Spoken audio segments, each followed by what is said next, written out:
Hi வணக்கம். இன்றைக்கி பார்த்தீங்கன்னா பாண்டியன் ஸ்டோரி இன்றைக்கான எபிசோடு தாங்க பார்க்க போகிறோம். அதுக்கு முன்னாடி என்னோட சேனலை சப்ஸ்கிரைப் பண்ணி வச்சுக்கோங்க. வாங்க கதைக்குள்ளே போகலாம். இப்போ என்ன பண்ணுறாங்கன்னா, தங்கமயில கூட்டிகிட்டு என்ன பண்ணுறாங்க, ஹாஸ்பிட்டலுக்கு போயிருப்பாங்களே செக்கப்புக்கெலாம் போயிட்டு வந்துட்டு என்ன பண்ணுறாங்க, அவங்க வேலை செய்கிற இடத்துலையே தங்கமயில விட்டுட்டு கோமதி என்ன பண்ணுறாங்க, ஆட்டோவில் அங்கேருந்து கிளம்பிடுறாங்க. இந்த விஷயத்த என்ன பண்ணுறாரு, செந்தில் ஜாமான் வாங்க போகும்போது என்ன பண்ணுறாரு, சரவணன்கிட்டையும் பாண்டியன்கிட்டையும் விஷயத்த சொல்கிறாரு.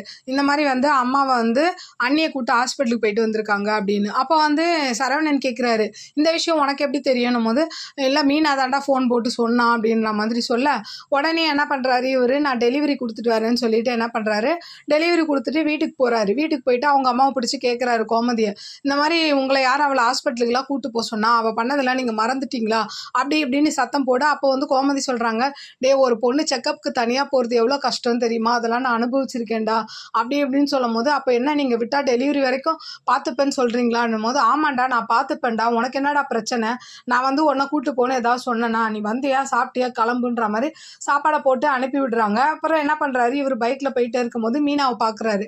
மீனாவை பார்த்துட்டு இந்த மாதிரி கேட்குறாரு, ஏன்பா நீ தங்கமயில்கிட்ட இன்னும் பேசிகிட்டு இருக்க, பேசுறது மட்டும் இல்லாமல் நீ எல்லா விஷயத்தையும் வீட்டில் சொல்கிற, இப்போ அம்மா பார்த்தீங்கன்னா அப்படியே டோட்டலாக தங்கமயில் பக்கம் சாஞ்சிட்டாங்க அப்படின்ற மாதிரி சொல்ல, நான் என்னம்மா பண்ணேன், நான் நல்லது தானே பண்ணேன், இந்த மாதிரி அவங்க கன்சீவாக இருக்கிற விஷயத்த நான் வீட்டில் சொன்னேன், மற்றபடி உங்களை ஏற்றுக்க சொல்லி உங்களை கல்யாணம் பண்ணிக்க சொல்லி நான் ஏதாவது கட்டாயப்படுத்தினேன்னா எனக்கு அதுக்கான அவசியமும் இல்லை அப்படின்னு சொல்லிட்டு என்ன பண்ணுறாங்க, நான் ஏதாவது தப்பாக பேசியிருந்தேன் என்னை மன்னிச்சிருங்கன்னு சரவணன் கிட்ட சொல்லிட்டு அங்கேருந்து அப்படியே மீனை கிளம்பிடுறாங்க.